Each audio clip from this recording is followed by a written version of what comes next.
રૂપાલાના વિવાદિત નિવેદન મામલે ક્ષત્રિય સમાજ જરાય નમતું જોખવા તૈયાર નથી।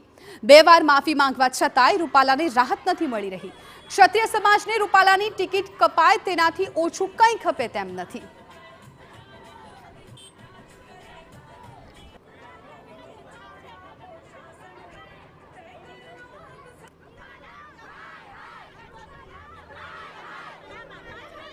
રાજકોટમાં ક્ષત્રિય સમાજની મહિલાઓએ રૂપાલાની સભા સ્થળે જઈ ઉગ્ર વિરોધ કર્યો। રૂપાલાની ટિકિટ કાપવાની માંગ સાથે નારેબાજી કરી।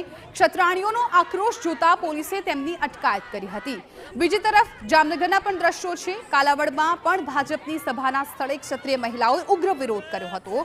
સભા સ્થળે ખુરશીઓ ઉછાળી હતી। ત્યાં પણ ક્ષત્રાણીઓને કાબૂમાં કરવા પોલીસે બળ પ્રયોગનો ઉપયોગ કર્યો।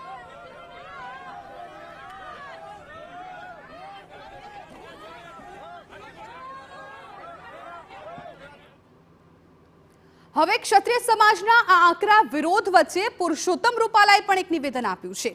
રાજકોટમાં આયોજિત ભાજપના કાર્યકર્તા સંમેલનમાં ઉમેદવાર પુરુષોત્તમ રૂપાલાએ ક્ષત્રિય સમાજના આંદોલન અંગે આડકતરી રીતે નિવેદન આપતા જણાવ્યું કે હાલમાં વાતાવરણને ડહોળવાનો પ્રયાસ થઈ રહ્યો છે, પરંતુ કાર્યકરો સંયમ જાળવી રાખે। જે બાદ પુરુષોત્તમ રૂપાલાએ શાયરીના માધ્યમથી ફરી એક વખત હુંકાર કર્યો। વાતાવરણને ડોળવા માટેના જે પ્રયાસો થઈ રહ્યા છે, મારી બે હાથ જોડીને આપ સૌને વિનંતી છે, ધૈર્ય અને સંયમપૂર્વક કામ કરજો।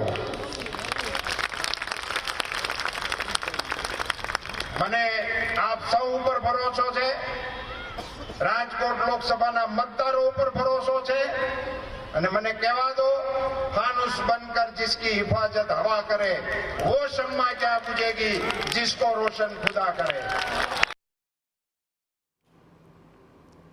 તો પુરુષોત્તમ રૂપાલાના વિવાદિત નિવેદન મામલે ક્ષત્રિયો લડી લેવાના ઈરાદામાં છે।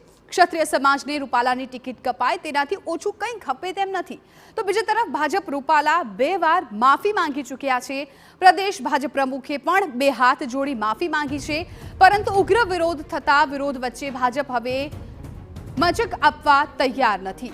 ત્યારે આ મામલે હવે વિશ્વ હિન્દુ પરિષદ મેદાને આવી ગઈ છે, અને આ ખટરાગ હવે સામાજિક વિગ્રહમાં ન ફેરવાઈ જાય તે માટે સુખદ સમાધાનનો પ્રયાસ થઈ રહ્યો છે।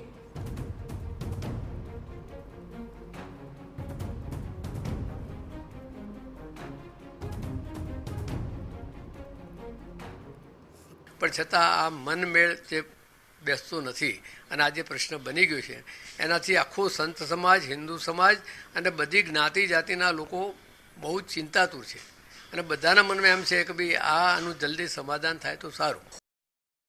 સમગ્ર મામલે અખિલ ભારતીય સંત સમિતિના રાષ્ટ્રીય અધ્યક્ષ અવિચલ દાસ મહારાજે પણ વિવાદને શાંત પાડવાની અપીલ કરી। ક્યાંક ને ક્યાંક અજાણતા ભૂલ તો થઈ છે, પરંતુ દરેક બાબતનો એક સમાધાનકારી રસ્તો હોય છે તેવું અવિચલ દાસજીનું કહેવું છે। લડાઈથી માત્ર ને માત્ર હિન્દુત્વને નુકસાન છે તેવું જણાવી બંને પક્ષો દ્વારા હિન્દુ સંસ્કૃતિની મર્યાદાને ધ્યાનમાં રાખી સમાધાન કરવાની અપીલ કરી। ભૂતકાળમાં જેમણે રાષ્ટ્ર માટે બલિદાન આપ્યું છે એમણે પણ આ વખતે બલિદાન તો આપવું જ રહેશે, અને સત્તાધારી પક્ષે પણ પૂરું વલણ દાખવવું પડશે, અને સરસ રીતે સમાધાન થઈ જાય એવી અમારી બધાની અપીલ છે।